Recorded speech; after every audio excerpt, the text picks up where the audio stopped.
Assalamualaikum warahmatullahi wabarakatuh. Perkenalkan, nama saya Hilda Desma Fitri dengan NIM 21042032 dari Prodi Ilmu Administrasi Negara Fakultas Ilmu Sosial Universitas Negeri Padang. Kali ini saya akan menjelaskan materi dari mata kuliah pengantar ilmu pemerintahan dengan dosen pengampu yaitu Bapak Hidayatul Fajri, SAP, MPA. Materi yang akan saya bahas kali ini ada 6, yaitu yang pertama, perkembangan konsep atau paradigma dari government ke governance. Yang kedua, dynamic governance. Yang ketiga, sound governance. Keempat, democratic governance. Kelima, collaborative governance. Dan yang keenam, open government. Baiklah, saya akan menjelaskan materi yang pertama, yaitu perkembangan konsep atau paradigma dari government ke governance.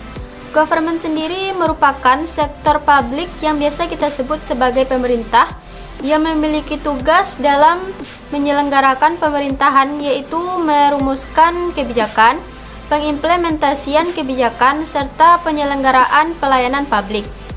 Sementara governance atau tata pemerintahan merupakan mekanisme, proses, dan lembaga-lembaga di mana warga dan kelompok masyarakat mengutarakan kepentingan mereka, menggunakan hak hukum, memenuhi kewajiban, serta menjembatani perbedaan-perbedaan di antara mereka.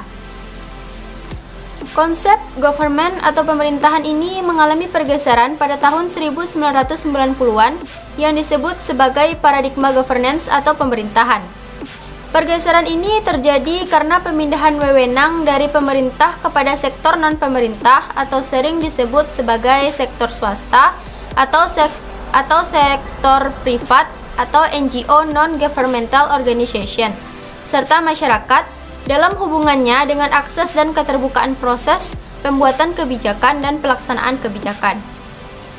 Pergeseran ini juga terjadi karena keterbatasan dari pemerintah yang tidak mampu memenuhi perubahan tatanan organisasi, tekanan sosial dan ekonomi, serta berkembangnya proses globalisasi. Konsekuensi dari perubahan ini adalah pemerintah tidak lagi memegang monopoli dalam penyelenggaraan negara, tetapi harus berbagi peran baik dengan sektor swasta maupun dengan civil society atau masyarakat.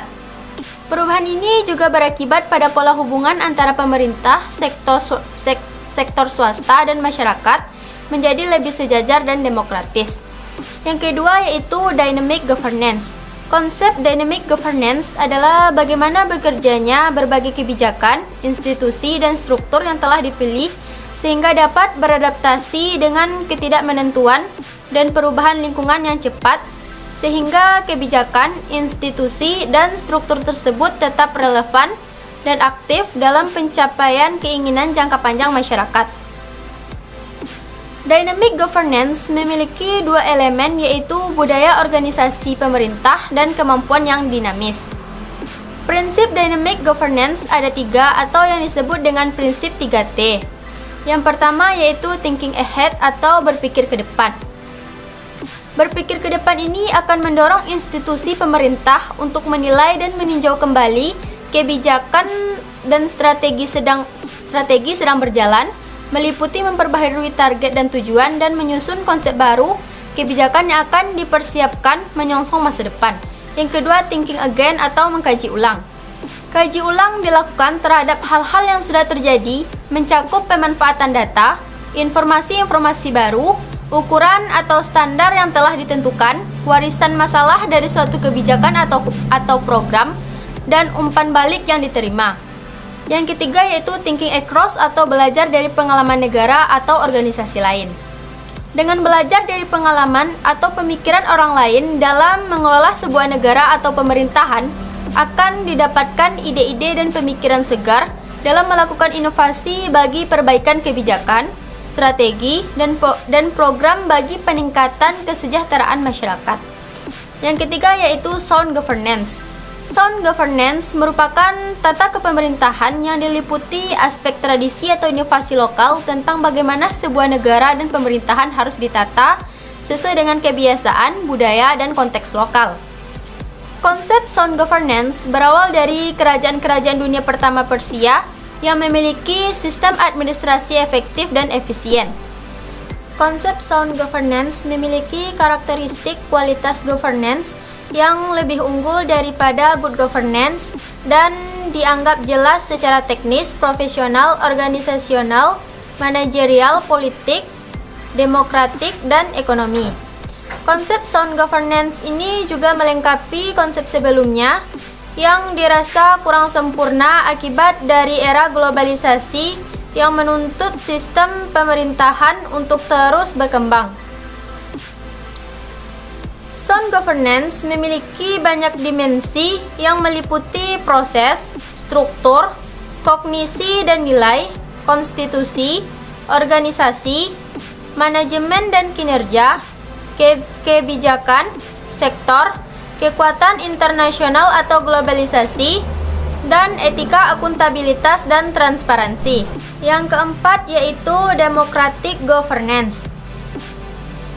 Democratic governance adalah membangun institusi dan proses ke arah yang lebih terbuka, responsif, dan akuntabel yang melayani kebutuhan dan preferensi publik, partisipasi dan inklusi, serta memastikan bahwa semua memiliki kesempatan untuk berpartisipasi dan memiliki suara tentang bagaimana mereka akan diatur.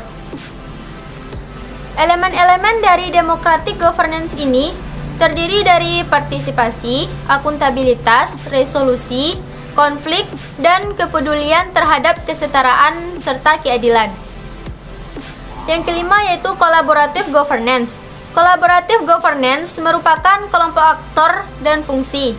Ansel C. dan Gas A menyatakan collaborative governance mencakup kemitraan institusi pemerintah untuk pelayanan publik. Yang terakhir yaitu open government. Open government adalah suatu doktrin pemerintahan yang menyatakan bahwa kegiatan pemerintah dan pengelolaan negara harus terbuka pada suatu tingkatan dan dapat diawasi oleh publik.